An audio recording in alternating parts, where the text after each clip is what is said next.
Bismillahirrahmanirrahim. Assalamualaikum warahmatullahi wabarakatuh.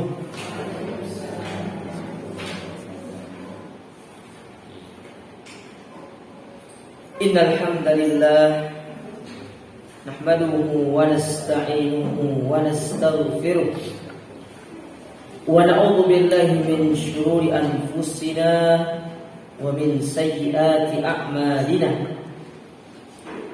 Man yahdihillahu fala mudilla lahu wa man yudlil fala hadiya lahu wa ashhadu an la ilaha illallah wahdahu la syarika lahu wa ashhadu anna Muhammadan abduhu wa rasuluh. Ya ayyuhalladzina amanu taqullaha haqqa tuqatih wa la tamutunna illa wa antum muslimun. Ya ayyuhan nasu taqu rabbakumul ladzi khalaqakum min nafsin wahidah wa khalaqa minha zawjaha wa batha minhuma rijalan katsiran wa nisaa'a wattaqullaha alladzi tasaaluna bihi wal arham innallaha kana 'alaikum raqiba. Ya ayyuhalladzina amanu taqullaha wa qulu qawlan sadida yuslih lakum a'malakum wa yaghfir lakum dhunubakum wa man yuti'illaha wa rasulahu faqad faza fawzan 'azima. Amma ba'du fa inna asdaqal hadithi kitabullah wa khairal huda hudan nabi sallallahu alaihi wa ala alihi wa sallam wa syarrul umuri muhdatsatuha fa inna kulla muhdatsatin bid'ah wa kulla bid'atin dhalalah wa kulla dhalalatin finnar. Masyarul muslimin wal muslimat, ahibati fillah, para jamaah yang senantiasa dirahmati dan dimuliakan oleh Allah Subhanahu wa taala.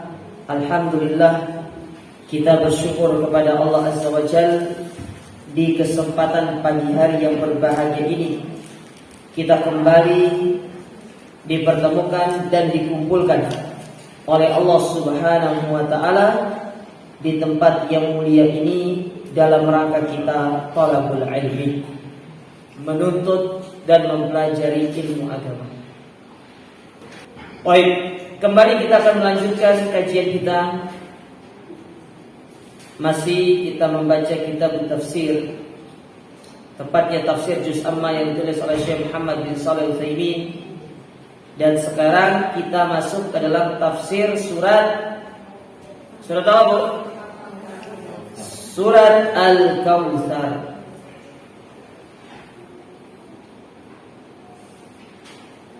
Surat yang keberapa ini?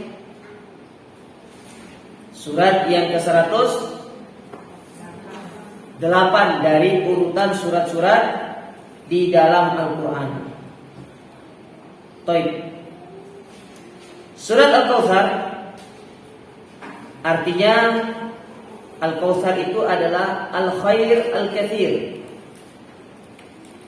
Kebaikan yang banyak. Ada pula yang mengartikan Al-Kautsar itu adalah nama telaganya Nabi, yaitu Al-Kautsar. Nabi punya telaga nanti di akhirat, namanya Al-Kautsar. Ada pula yang menyebutkan Al-Kautsar itu artinya nahrun fil jannah, yaitu sungai yang ada di dalam surga. Ala kulli hal, semuanya ini maknanya benar. Karena kalau kita kaitkan semuanya, telaganya Nabi itu airnya dari mana? Dari surga, yang mana ada dua pancuran yang dihubungkan langsung dari sungai yang ada di surga. Dan airnya Nabi itu memiliki kebaikan yang sangat banyak.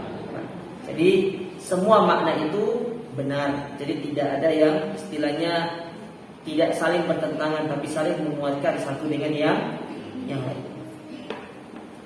Surat Al-Kautsar ini adalah dikategorikan oleh para ulama sebagai surat Makkiyah. Jadi surat Al-Kautsar ini termasuk dalam kategori surat Makkiyah. Surat ini diturunkan oleh Allah setelah Allah menurunkan surat Al-Adiyat. Surat apa? Al-Adiyat, ya. Surat Al-Adiyat, yaitu wal adiyati dhabaha. Baik. Sebelum kita membaca surat ini, saya ingin membacakan satu riwayat terkait surat ini yang kita nukil dari Asbabun Nuzul yang ditulis oleh Imam As-Suyuti. Disebutkan oleh beliau, akhrajahu Ibnu Abi Hatim, dikeluarkan dari Imam Ibnu Abi Hatim, an Sudi, dari Sudi, qala beliau berkata, kanat Quraisyun taqulu, orang-orang Quraisy pernah mengatakan kepada Nabi, idza mata dzukurur rajuli batara fulanun, apabila meninggal anak laki-laki dari seseorang itu, maka mereka mengatakan apa?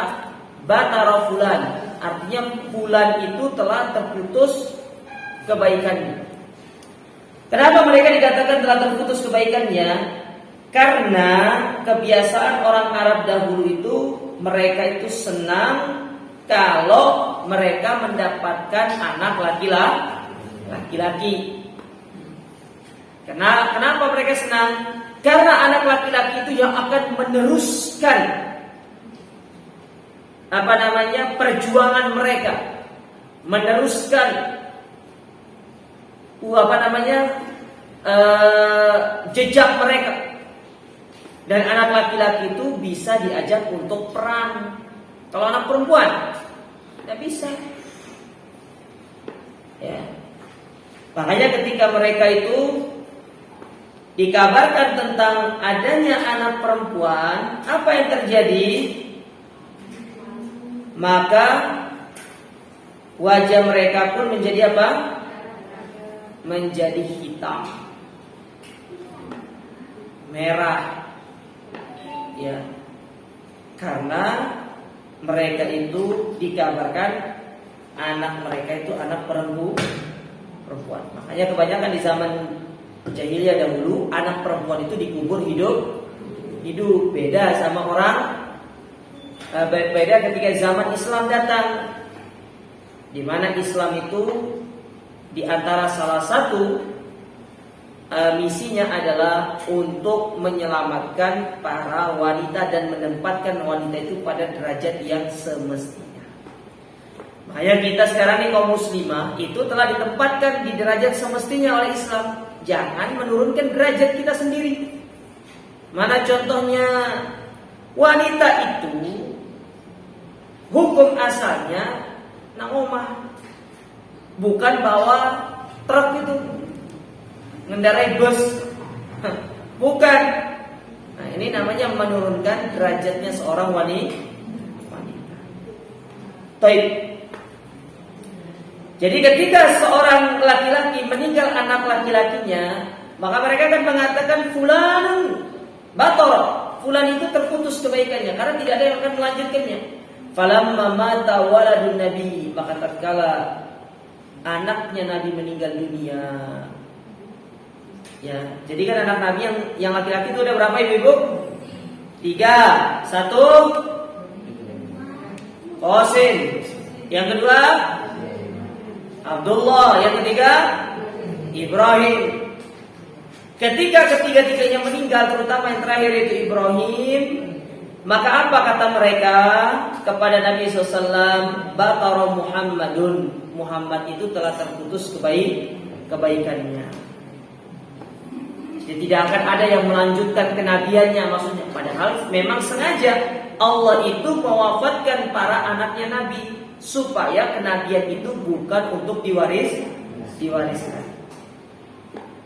Maka Nabi diejek dengan mengatakan Batara Muhammadun, Muhammadun itu telah terputus kebaikan dari dirinya.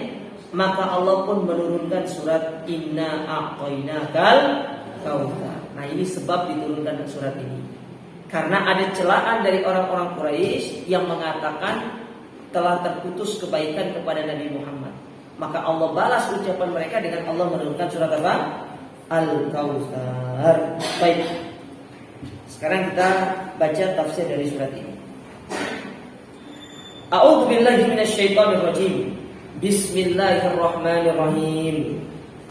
Inna a'tainakal kautsar.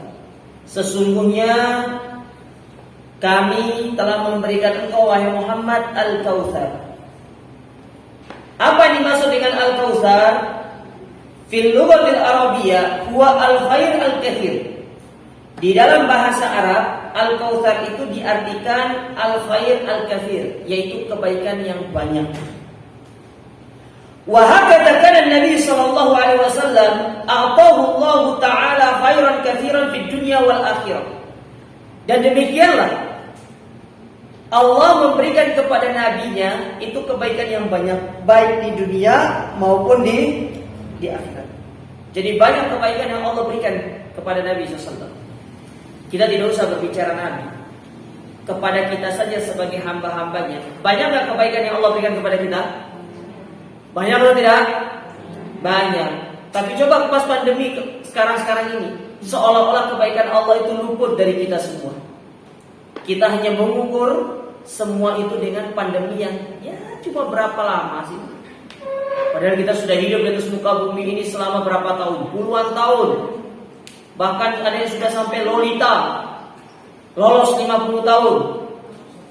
Ya. Berapa kebaikan yang Allah berikan kepada kita coba?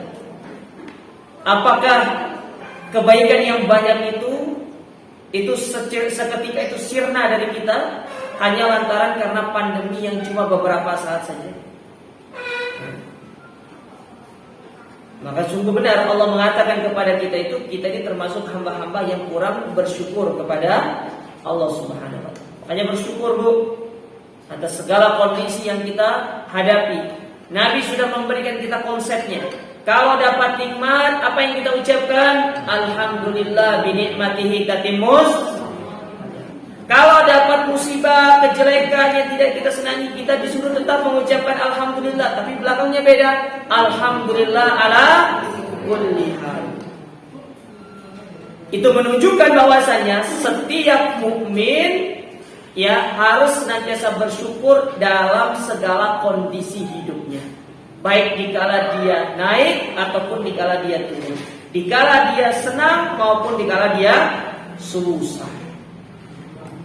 Maka Nabi SAW pernah bersabda dalam hadis yang dikeluarkan oleh Imam Bukhari dan Imam Muslim dari sahabat Suhaib bin Sinan radhiyallahu taala anhu, kata Nabi SAW, ajaban li amril mu'min, sungguh mengherankan perkaranya orang-orang yang beriman. Inna amrahu kullahu khair, sesungguhnya seluruh urusannya orang-orang beriman itu baik. Walaysa dzaka illa lil mu'min, dan kondisi ini tidak akan ditemukan melainkan hanya pada orang-orang yang beriman. Apa kondisi tersebut? Kata Nabi SAW, in asabathu sarra syakara fakana khairan lah. Kalau dia dapat nikmat, dia bersyukur, itulah yang terbaik untuknya. Wa in asabathu dharra sabara fakana khairan lah. Kalau dia dapat musibah lalu dia bersabar, maka itulah yang terbaik untuk dirinya.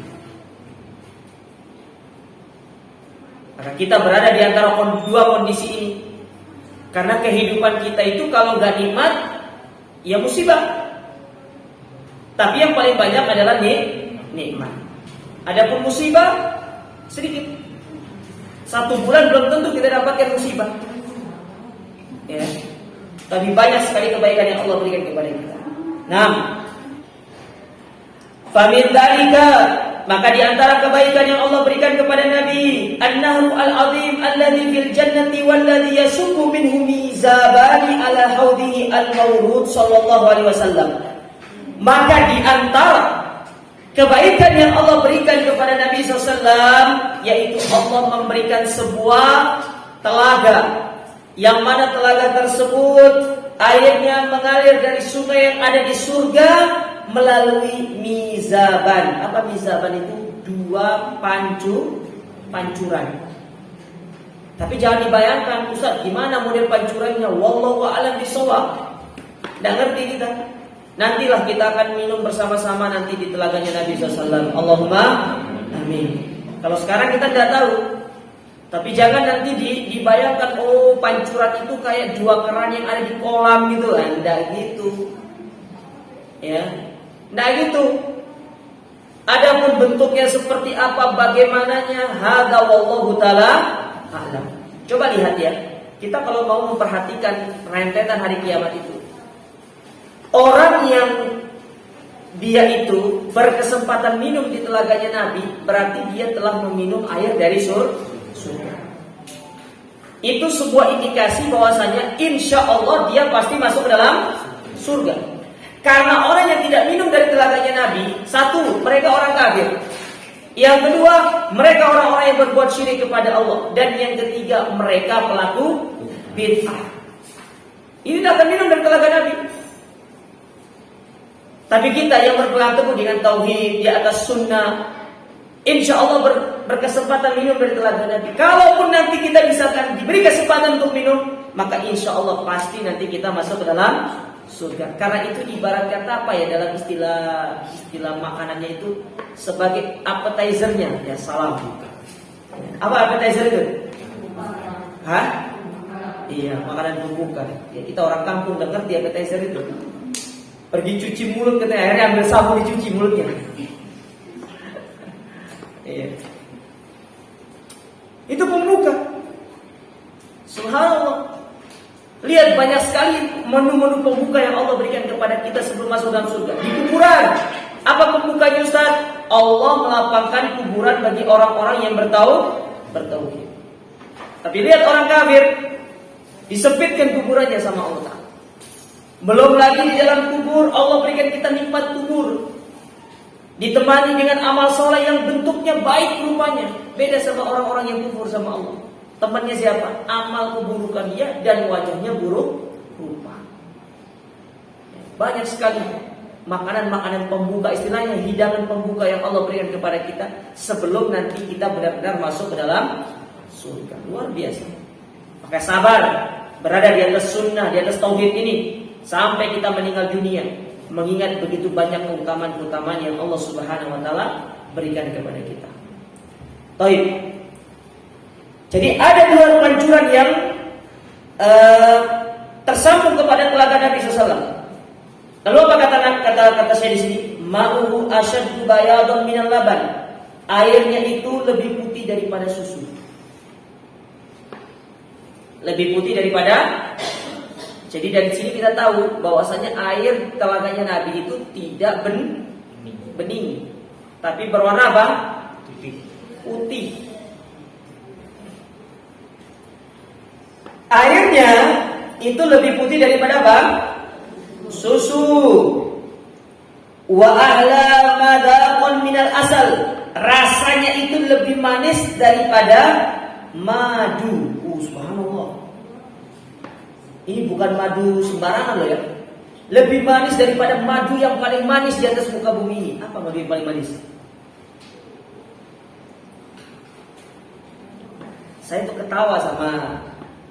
saya pernah ketawa ngakak itu di pas waktu perjalanan dari Jeddah dari Jeddah ke Madinah itu, mampir di rest kayak rest area gitu kan lumayan jauh tuh Jeddah Madinah itu perjalanan naik bus itu. Mampir di rest area, ada orang Yaman datang jual madu, ada madu ya Indonesia, madu ada madu Firaun katanya. Maksudnya madu Firaun itu gimana maksudnya? Ini madu dari zaman Firaun katanya.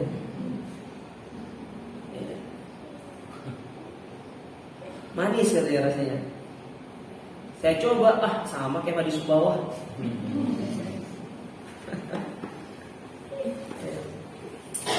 Bukan promosi dulu ya. Tapi kalau mau beli nggak apa-apa. Ya. Jadi manisnya lebih manis daripada apa? Madu.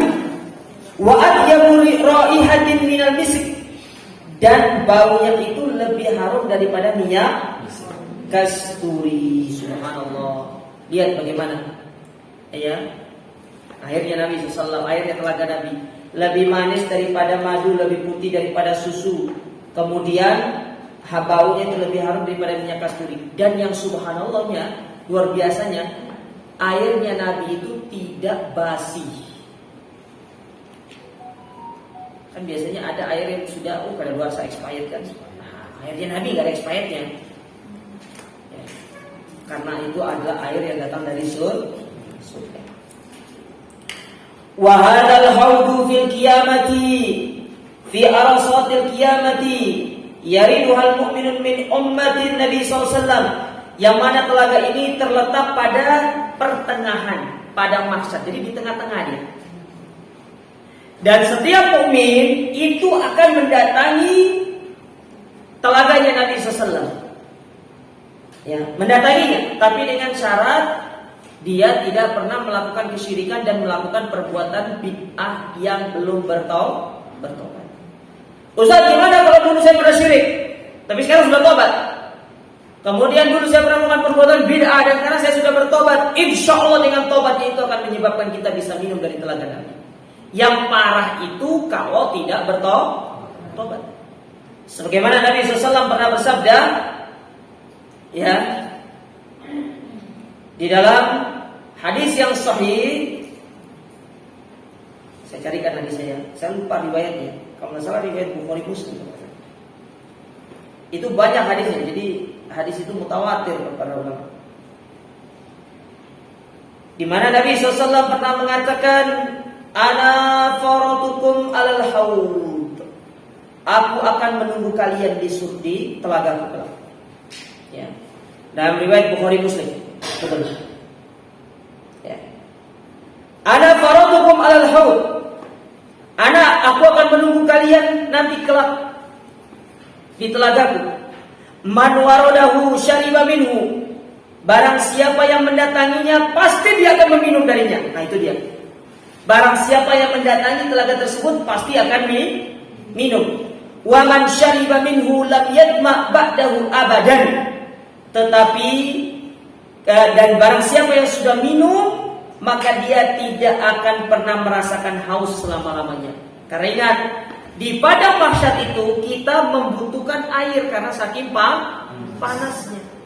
Membutuhkan naungan karena tidak ada tempat untuk bernaung. Bayangkan kondisi kita dikumpulkan di hari kiamat, kata Nabi SAW, yuhsyarun nas yaumal qiyamati hufatan uratan gurlan buhma. Kita dikumpulkan di hari kiamat dalam kondisi hufa, tidak beralas kaki, uro, tidak memiliki pakaian, gurlan, tidak disunat atau dikhitan, buhma, tidak memiliki apapun dari urusan-urusan dunia.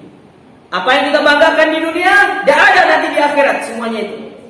Murni kita akan menghadap Allah Ta'ala seperti kita lahir dan kita membawa amal ibadah yang kita kerjakan selama di dunia. Makanya Aisyah sempat ketika ditanya, disampaikan hadis itu, apa kata Nabi SAW? Apa kata Aisyah radhiyallahu ta'ala kepada Nabi? Ya Rasulullah, ayat duru ba'duhum ba'do. Kalau mereka telanjang, apa enggak nanti saling intip?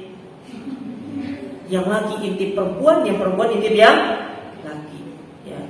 Apa enggak nanti saling intip? Kata Nabi SAW menjawab Aisyah, al-amru asyaddu min an yandura ba'duhum ba'do. Perkaranya itu lebih dahsyat daripada hanya sekedar saling intip. Wis gak ngurus orang lain sudah nanti. Kita akan sibuk terhadap diri kita sendiri. Oleh karenanya Allah mengatakan dalam surat Abasa, fa idza ja'atis sakha, tatkala sangkakala itu ditiupkan untuk yang ketiga kali atau yang kedua kalinya, yang disebut dengan nafhatul ba'ats, yaitu tiupan untuk membangkitkan seluruh makhluk yang sudah Allah binasakan seluruhnya ataupun yang meninggal sebelumnya, Allah bangkitkan untuk dikumpulkan di padang mahsyar. Apa kata Allah Ta'ala? Yauma yafirrul mar'u min akhihi. Seorang akan lari dari saudaranya. Wa ummihi wa abi. Bukan hanya saudaranya, dari ibu bapak. Wa sahibatihi wa bani. Bahkan dari istri dan anak-anak yang dicintai. Ibu tidak akan cari suami ibu nanti. Begitu pula suami ibu tidak akan cari ibu. Tidak ada lagi waktu untuk mencari ini mana anak saya, mana ini putra saya, putri saya. Tidak ada waktu. Semua kita akan justru kabur dari mereka. Kenapa kita kabur dari mereka? Karena kita tidak mau dimintai pertanggungjawaban oleh mereka. Oleh karenanya Amr bin Qais al-Mula'i, beliau pernah memberikan sebuah komentar terkait firman Allah Ta'ala dalam surat At-Tahrim ayat yang ke-6, ya ayyuhalladzina amanu qu anfusakum wa ahlikum nar. Apa kata Amr bin Qais al-Mula'i? Kata beliau, ayat ini menjelaskan kepada kita apa? Innal mar'ata la tukhasima zawjaha yaumal qiyamati indallah. Bahwasanya seorang istri akan menggugat suaminya di hari kiamat di hadapan Allah. Bayangkan, istri akan menggugat kita suami di hari kiamat di hadapan Allah. Apa bentuk gugatan suami istri kepada suaminya? Apakah dia akan menggugat, ya Allah, ini suamiku ini ya punya istri 2 tapi nggak pernah adil berikan aku nafkah, baik nafkah batin atau nafkah lahiriah. Atau mungkin istrinya akan bilang, ya Allah, ini suamiku tidak pernah memberikan aku uang bulanan sesuai dengan kebutuhanku, kurang terus. Bukan itu yang akan menjadi gugatan ibu-ibu nanti kelak di akhirat. Apa kata Amr? Seorang wanita akan mengatakan kepada Allah Ta'ala, menggugat suaminya yang dulu mereka saling cinta, yang dahulu mereka saling Masya Allah kemana, pergi ke sana ke sini, senantiasa bersama-sama kita dengan istri-istri kita. Ya. Kata seorang wanita kepada Allah Ta'ala, menggugat suaminya, hada zauji la yu'allimuni wa la yu'adibuni. Ini suamiku ya Allah, gak pernah ngajari aku sholat, gak pernah ngajari aku ibadah, gak pernah mendidik aku di atas agama, dia pernah mendidik aku di atas akhlak yang mulia. Apa kerjaannya? Wa ya'tini bihubzisu, sibuk untuk mencari nafkah dunia tok untukku. Banyak suami seperti itu. Sing penting urusan dapur bukan masalah dapur tok kita hidup ini, tapi yang paling utama kemana rumah tangga itu akan dibawa, bahtera rumah tangga itu akan dibawa. Dan baiknya bahtera rumah tangga itu dibawa tergantung bagaimana suami menjadi seorang pemimpin yang baik di dalam mengajarkan agama, mengajarkan akhlak kepada istri dan anak-anak. Nah, ini penting. Nah, ibu tugasnya sekarang perannya apa? Kalau suami lupa, diingatkan. Karena tugas seorang istri adalah mengingatkan suaminya, tapi tentu dengan cara yang baik. Jangan nanti ngingatin suaminya itu kayak ngingatin sama anaknya, beda. Suami itu pemimpin, kita harus menasihatinya dengan cara yang baik. Ya. Taib. Jadi kata Nabi SAW, pasti kita akan mendatanginya, ya, telaga tersebut. Tapi ternyata ada orang-orang yang mereka itu dilarang untuk meminum dari telaga Nabi. Salah satu sebabnya karena mereka itu melakukan perbuatan bid'ah. Jadi pasti akan mendatanginya. Wa aliyatuhu kanujumis sama'i kasratan wa hasanan. Adapun bejana yang ada di telaganya Nabi itu seperti jumlah bintang yang ada di langit. Banyak. Sudah jumlahnya banyak, bentuknya bagus. Kita tidak pernah lihat ya, wallahu a'lam bentuknya seperti apa. Yang penting kita imani jumlahnya banyak dan bentuknya bagus. Tidak ada istilah nanti di akhirat, Ustaz, apakah nanti minumnya itu pinjam dong bejanamu? Tidak ada. Ya, kita akan menggunakan bejana kita masing-masing, gelas kita masing-masing untuk meminum dari telaganya Nabi SAW. Jadi nggak ada istilah nanti berebut, ayo lari sama itu. Barang siapa yang telat nanti nggak dapat apa gelas untuk minum, nggak ada istilah seperti itu. Allah sudah siapkan ya semuanya. Jadi tidak ada namanya berdesak-desakan, tidak ada lagi yang namanya aku dulu tidak ada. Karena telaganya Nabi itu sangat luas. Bahkan disebutkan dalam sebuah riwayat, lebarnya saja itu sejauh sebulan perjalanan. Sebulan perjalanan. Kalau lebarnya segitu, bagaimana pan? Oh iya, kita lanjutkan. Faman kana waridan ala syariatihi fid dunya kana waridan ala hawdihi fil akhirah. Nah ini dia. Barang siapa yang selama di dunia dia menerapkan syariat Nabi SAW, menerapkan sunnah di dalam kehidupannya, menjauhkan diri dari perbuatan bid'ah, maka dipastikan orang ini pasti akan meminum dari telaganya Nabi. Pasti.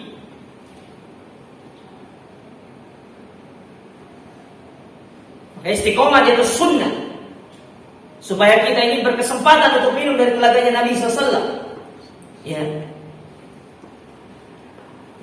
Wa man lam yakun walidan ala syariatihi fa innahu mahrumun minhu fil akhirah. Maka barang siapa yang selama di dunia justru menjadi penentang sunnah Nabi, justru dia itu yang melakukan perbuatan-perbuatan yang tidak diajarkan oleh Nabi, maka bisa dipastikan orang ini terhalang dan haram dari minum dan minum dari telaganya Nabi. Nah ini kata para ulama, salah satu dampak buruk dari perbuatan bid'ah. Ada usah melakukan bid'ah, tinggalkan bid'ah itu. Ya, ini salah satu dampak buruknya, hukuman bagi pelaku bid'ah. Tidak bisa minum dari telaga Nabi SAW. Bahkan kalau kita membaca kitab Fadlul Islam, ternyata ada satu bab yang menjelaskan apa?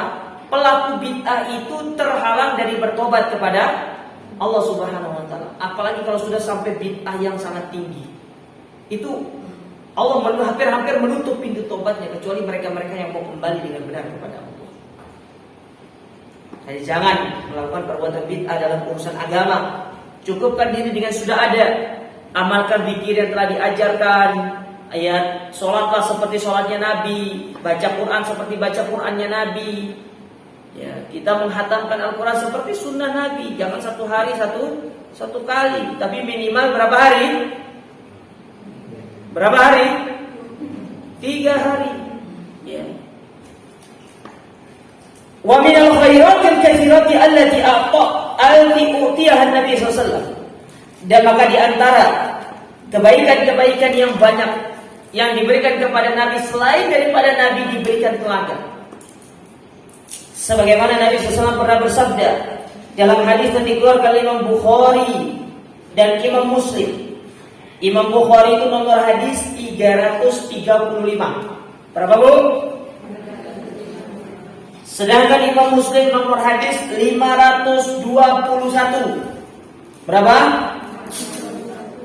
Kata Nabi SAW, "Utitu khamsan lam yu'tihinna ahadan minal anbiya qabli." Aku diberikan 5 hal yang belum pernah diberikan kepada Nabi sebelumku. Tidak pernah. Jadi 5 hal ini hanya diberikan kepada Nabi SAW, tidak pernah diberikan kepada selain Nabi. Apa kelima hal tersebut? Yang pertama, nusirtu birrobi masirata syahrin. Aku dimenangkan oleh Allah Ta'ala kalau mau perang itu 1 bulan perjalanan. Jadi sebelum Nabi mau perang, musuhnya sudah kalah duluan.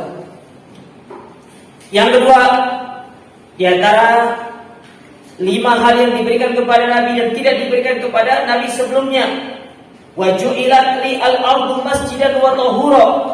Dan Allah menjadikan bagiku bumi ini sebagai tempat sujud, suci untuk kita bersuci, kecuali tempat-tempat yang memang tidak diperbolehkan. Mana contohnya? Kuburan. Tidak boleh sholat di kuburan bu, kecuali sholat jenazah. Sholat jenazah itu boleh di kuburan. Itu toh yang boleh, yang lainnya tidak boleh.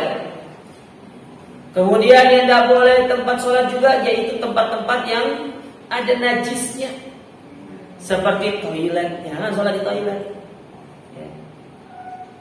Selain daripada tempat-tempat tersebut, seluruh tempat di atas muka bumi ini hukum asalnya adalah tempat untuk kita sholat. Dimanapun kita mendapati waktu sholat, maka sholatlah di situ. Kalau tidak ada air, Allah memudahkan kita untuk bertayamum. Gampang. Ya. Ustaz, gimana kalau seandainya saya selesai sholat, saya jalan tiba-tiba mendapati airnya sudah selesai sholatnya, maka tidak perlu diulangi. Ini pendapat yang saya pilih. Memang ada pendapat yang mengatakan kalau ketemu air maka sebaiknya diulangi. Tapi saya memilih pendapatnya ya sudah, karena sudah selesai melakukan sholat maka tidak perlu untuk kita mengulangi sholat kita. Ya, tidak perlu. Tapi kalau panjenengan itu was-was, misalkan, aduh saya was-was Ustaz, saya ulangi, maka tidak ada masalah untuk Anda mengulangi sholatnya ketika mendapatkan air. Yang ketiga, wa utitu syafa'ah. Aku diberikan syafaat, kata Nabi SAW. Yang kita kenal dengan syafaatul utbah, itu nanti pembahasannya masalah syafaat. Yang keempat, wa uhillat li al-maghanim. Dihalalkan bagiku al-maghanim. Apa itu maghanim? Harta rampasan perang. Kalau dulu tidak boleh, harta rampasan perang itu tidak boleh dinikmati. Kalau sekarang di zaman Nabi SAW, mulai dari zaman Nabi sampai sekarang itu boleh. Sedangkan yang kelima, wa kana Nabi SAW yub'atsu ila qaumihi khassa wa bu'itsu ila an-nasi 'amma. Kalau Nabi terdahulu itu diutus kepada kaumnya secara khusus. Tapi kalau Nabi diutus kepada seluruh makhluk, bukan hanya manusianya, tapi juga kepada jinnya, kepada makhluk-makhluk Allah yang lain. Nah, ini menunjukkan tentang apa? Allah itu memberikan kebaikan yang sangat banyak kepada siapa? Kepada Nabi Sallallahu Alaihi Wasallam. Itu tafsir ayat yang pertama. Kemudian Allah Subhanahu wa taala berfirman, "Fasholli li rabbika wanhar." Maka salatlah karena Rabbmu dan menyembelihlah. Ayat yang kedua ini, kata para ulama, sebagai bentuk bersyukur kepada Allah Ta'ala atas kenikmatan yang Allah berikan di ayat yang pertama tadi. Maka di antara bentuk bersyukurnya, Nabi diperintahkan untuk apa? Salat dan menyembelih. Ya. Salat yang seperti apa yang dimaksud di sini? Wal muradu bis salati huna jami'us shalawat. Yang dimaksud dengan salat di sini adalah seluruh salat, bukan hanya yang wajib tapi juga yang sunnah. Kita itu jangan terlalu mencukupkan diri dengan yang wajib. Karena keimanan kita tidak seperti keimanan para sahabat. Tapi juga harus menambahnya dengan yang sunnah. Sunnah rawatib, tahajud, duha, dan yang lainnya. Kalau masuk masjid ada sunnah tahiyatul masjid. Kalau ibu mau gabung niatnya sunnah tahiyatul masjid dengan sunnah sholat wudu sama sholat duha, boleh jadi satu rangkaian. Selama ibadah itu ibadah yang hukumnya sama. Ya, Ustaz, gimana saya mau menggabungkan niat sholat duha dengan tahiyatul masjid? Tidak boleh, karena satunya wajib, satunya sunnah. Seperti yang sering kali terjadi itu, mengkodok puasa Ramadan ketepaan pas hari Senin atau hari Kamis.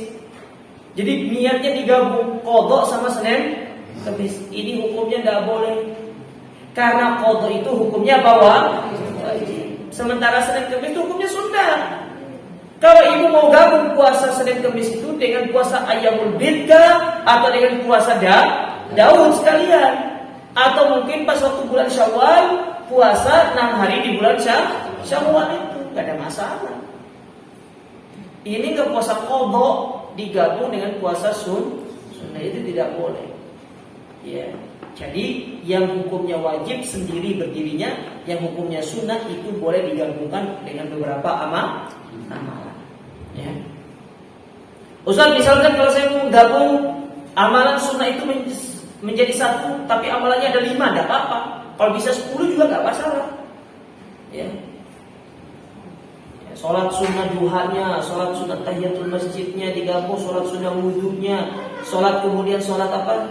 Sholat apa ini? Cuma 3 ya? Apa lagi?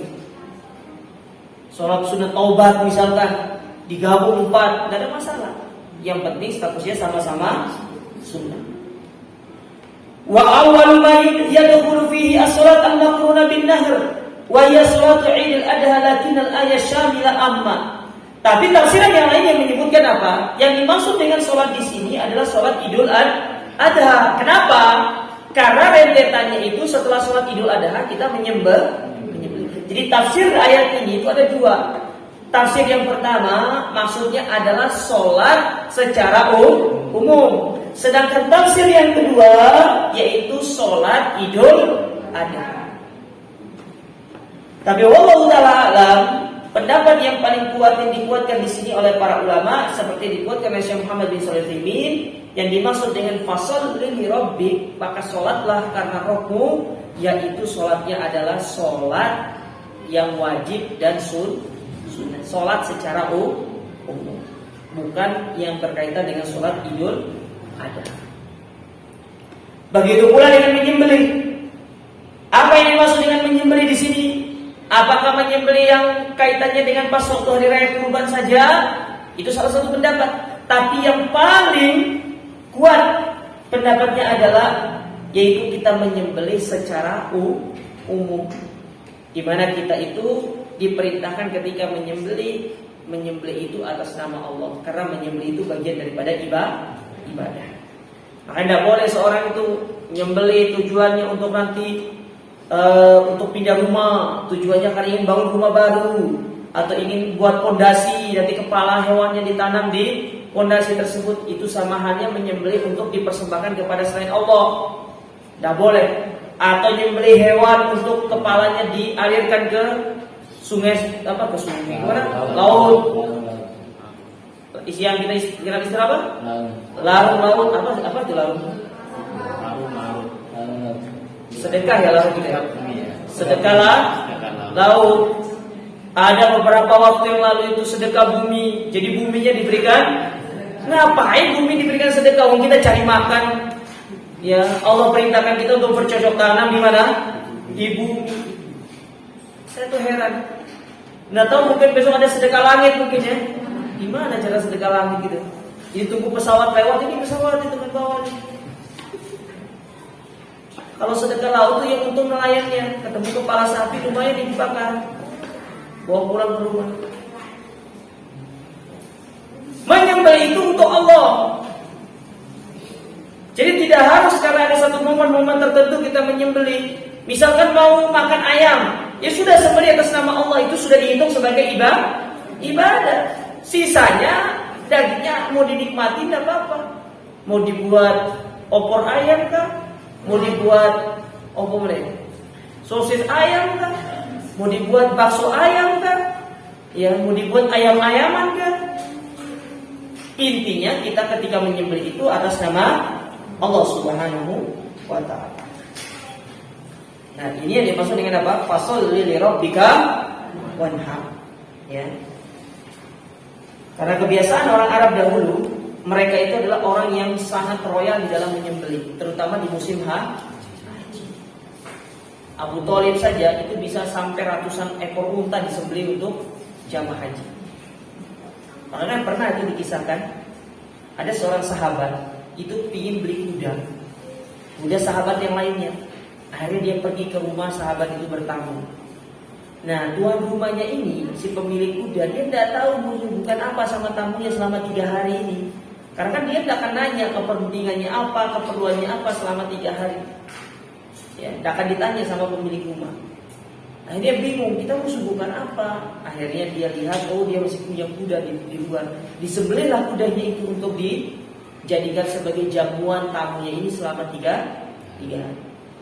Sampai pada hari ketiga, tuan rumahnya tanya, "Afwan pula, kamu datang ke sini untuk ngapain?" "Saya ke sini itu untuk beli kudamu."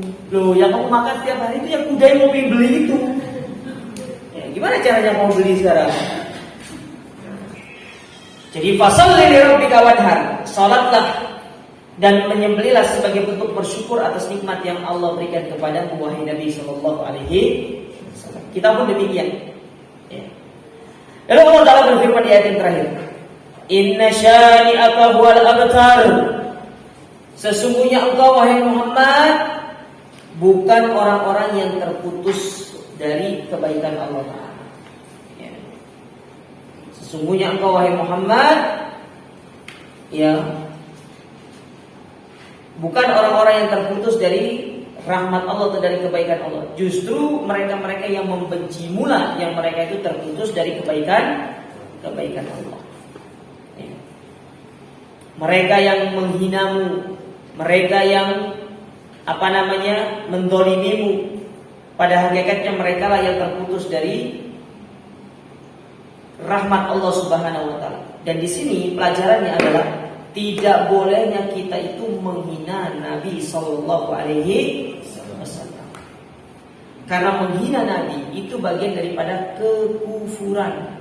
Jangankan menghina pribadi Nabi, menghina salah satu sunnah Nabi saja tidak boleh. Apalagi menghina kepribadian beliau, yang mana beliau adalah seorang Nabi. Jadi Nabi itu adalah orang yang tidak terputus kebaikan. Meskipun Nabi itu anaknya sudah meninggal dunia, tapi kebaikan Nabi itu tidak pernah terputus. Bayangkan, kita yang mengamalkan agama ini tetap ada bagian pahala untuk siapa? Untuk Nabi SAW. Karena beliau orang yang pertama kali mengajarkan kita agama yang mulia ini. Makanya kalau ada orang-orang yang mencela Nabi, yang menggambarkan Nabi seperti ini, tugas kita adalah kita menentang semua itu dan kita membela kehormatan Nabi Sallallahu Alaihi Wasallam. Hada wallahu taala alam, ya, dari tafsir yang bisa kita ambil terkait dari tafsir surat Al-Kautsar, yang mana arti Al-Kautsar itu sendiri tadi adalah al-khair al-katsir, yaitu kebaikan yang banyak. Dan semoga Allah Taala memberi kita kesempatan untuk bisa meminum dari telaganya Nabi Sallallahu Alaihi Wasallam.